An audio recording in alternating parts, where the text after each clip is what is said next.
Hi, thank you for coming here today. Please, to start, just briefly introduce yourself. Yorana, greetings from Maohinui, French Polynesia. I'm Tamatoa Tipuhiari. I'm a Maohi scholar and a prospective PhD student in anthropology. And I will look at the indigenous narratives of nuclear impacts and see how these narratives are, overlapping or differing from the notions of compensation, healing, and reconciliation. And I'm also, a nuclear activist back home and a youth delegate from the Maohi Protestant Church. A lot of big things you're doing. How did you find your way to the activism work you're doing today? And what motivates you to keep going? Well, I need to confess that nuclear weapons, and particularly, as my region has been impacted by nuclear weapons, it's something that I haven't been educated on. And it was pretty, complicated for me to relate myself to the issue and to see how, we have a kind of responsibility and how I can contribute to. But, let's say that 3 or 4 years ago, and because I'm a youth delegate from the church, so they call me and they say, hey, we need someone, we need a young guy, we need to gather different, youth to work on the issue. And because it's pretty important for our region, as people are still suffering from having cancers and also dying from that. So on the other side, it also has a societal aspect, negative aspect where we are really impacted by colonial, perception and from nuclear weapons. So it's something that we need to do something to participate in. And I'm pretty motivated because of these consequences. And if someone is doing anything, who's going to do that for our people? How exactly are you and your community affected by nuclear weapons, testings, and the power dynamics that result from it? Well, as we know, we cannot see the consequences, like physically see it, but we can see through the diseases, people having cancers, and also some testimonies where some parts of the environment or different lands have been, impacted by it. And now I know that on some islands, we are not able to go and also to fish because there's still this radiation exposure. And on the other hand, it's also, as I mentioned, people dying without even being acknowledged that their deaths are related to nuclear weapons. Do you feel like this is talked about in your community? Nowadays, yes, it's something that people are getting to acknowledge it, but I need to, to recognize that it was pretty hard for our predecessors and ancestors to just share about and talk about nuclear weapons because, the majority of our people were working on nuclear sites. And, during that period, we also have this culpability, feeling guilty of participating in this nuclear period. And we are like, okay, should we talk about that? Or how can we talk about that? But I want to mention the notion of secrecy, where some of them were not able to share about nuclear weapons and, they involvement on nuclear sites. How do you make sure that your voice is heard? Well, when I speak, my voice is always heard. But I'm not really someone who makes, sure that my voice will be heard. I'm more someone who acts and having a, clear understanding of what I want to say and what I want to highlight in different forums that I go and that I attend.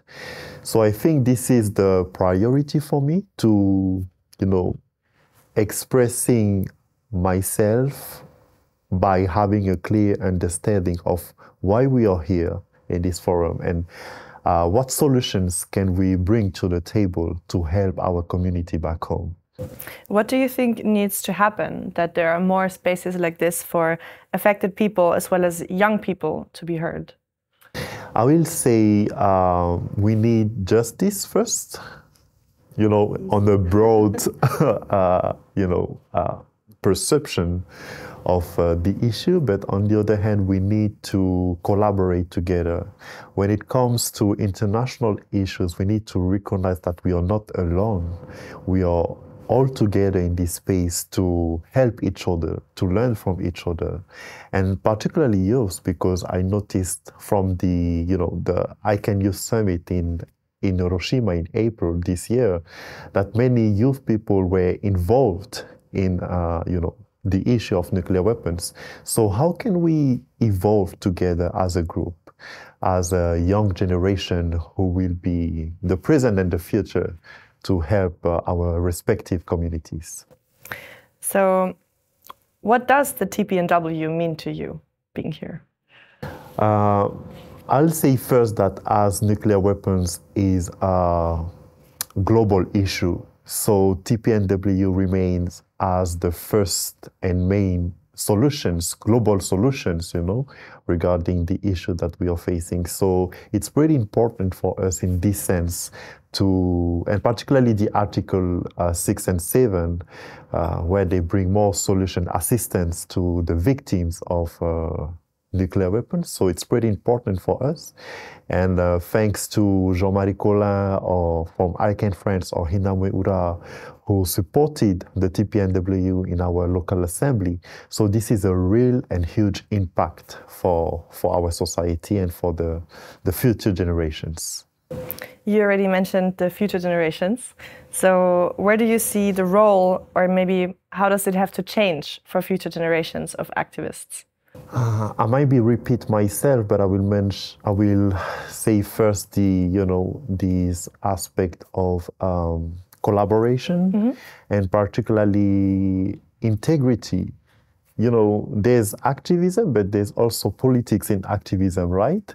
So we need to avoid that, and because we have been facing that, and we need to be focused on the cause of this final aim to help the people, to help the community, and to to keep in mind that people are dying unjustly and, without any justice, clear justice, and avoid all the politics and being honest in the activism that we are doing. Yeah, find the humanitarian core maybe in it and focus on that. I can relate to that a lot. Do you see, or where do you see the biggest obstacles as being a young peace and justice activist? Maybe the knowledge that we have, because I just came back from the meeting with the scientific advisory group. And, when you're in this kind of forum, you're like, okay, listen to everyone, observe, maybe don't talk. So having more confidence and also evolve our knowledge on the issue and all the solutions that we can provide. I think that's the huge challenge for a young guy. I think it's a good thought to have more confidence as a young person there. What are and have been the biggest challenges that you face from Maui Nui in international peace matters? Okay, is first to be here. Yeah. To be here because we are very grateful that we are here today because we have this guidance of ICANN and knowledge of what we know back home in Maui Nui, but the presence in international forums is not easy because we need to know how it works, how do we navigate through, and what solutions can we bring to the table.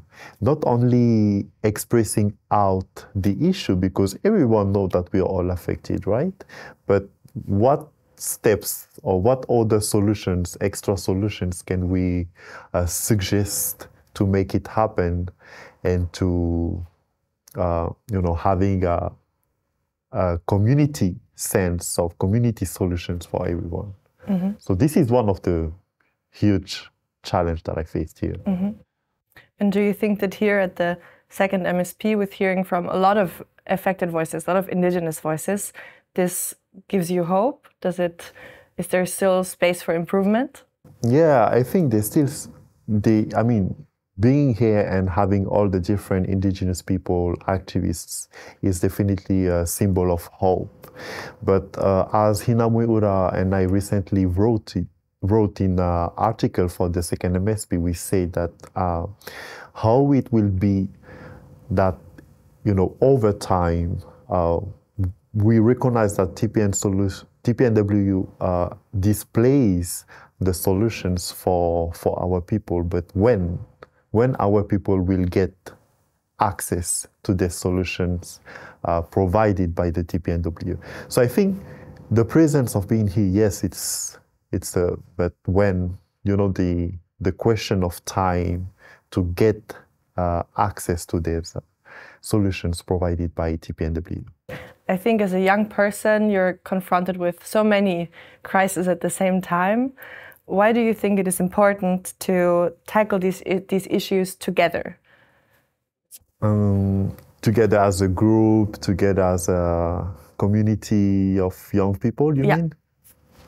Well, there's an African statement which says that if you want to go fast, go alone. But if you want to go further, go as a group. So obviously, it's pretty important to go together as a group, right? In this sense, because, and we know many people, and as a researcher, it's pretty complicated to do our research by ourselves. So we are doing our part, but also when we are, as a community, it's more,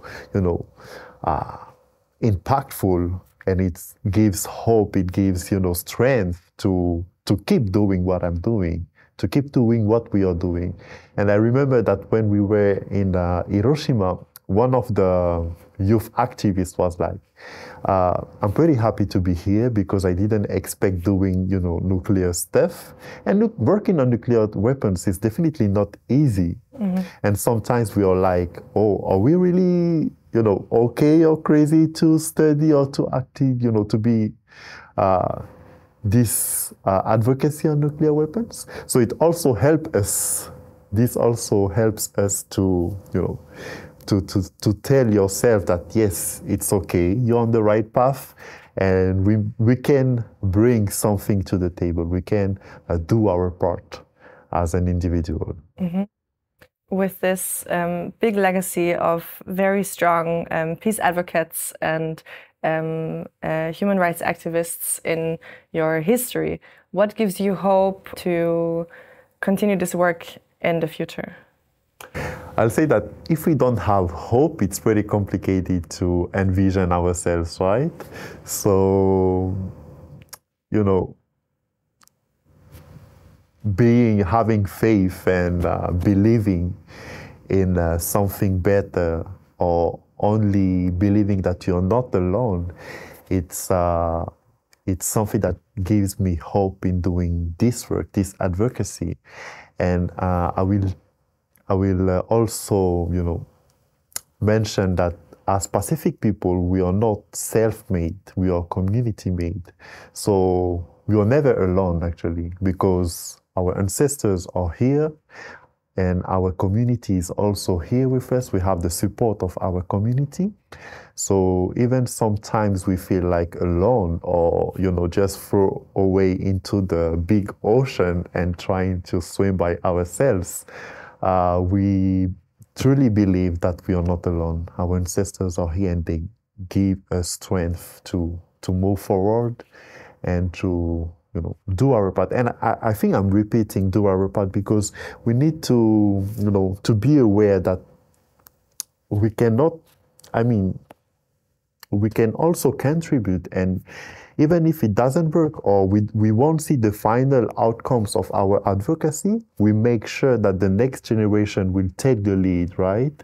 And in this sense, it's pretty different. Like, okay, this is my path, but then I make sure that the next generation will take the lead in the next path to achieve the final goal that we want. So I think this is something, you know, which always and also gives me, you know, hope and strength in this advocacy. We are here from Germany, a country that is a nuclear sharing state and has not signed yet. What do you want to tell the German government what to do? Well, if I tell the German government, I will also tell the French government, because the French government hasn't, you know, signed and ratified yet the treaty. So, you know, I think with the wisdom of Jean-Marie Collet from ICANN, and he always reminds us that being a state observer, an observer state into DPNW, it's you know, a good step to start, you know, understanding and considering the cry of the land or the cry of the people. We are not, I mean, we are maybe not requiring Germany or France to sign and ratify the treaty like tomorrow, but let's go step by step. So we invite the German and French government to be present and to be an observer state into the third MSP, though. Let's hope they hear it. Yes.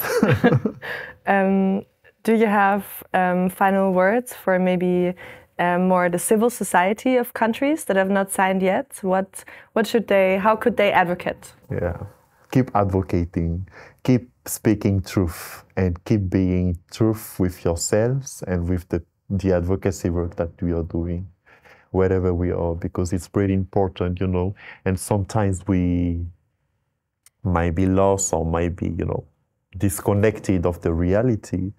But I witness here that thanks to civil society, we can see improvements in the advocacy on nuclear weapons all around the world. So we need to keep doing that. We need to keep advocating for truth and justice wherever we are and in whatever we are doing. That is great. Thank you so much. I think this is the perfect final statement that I could have not asked for better.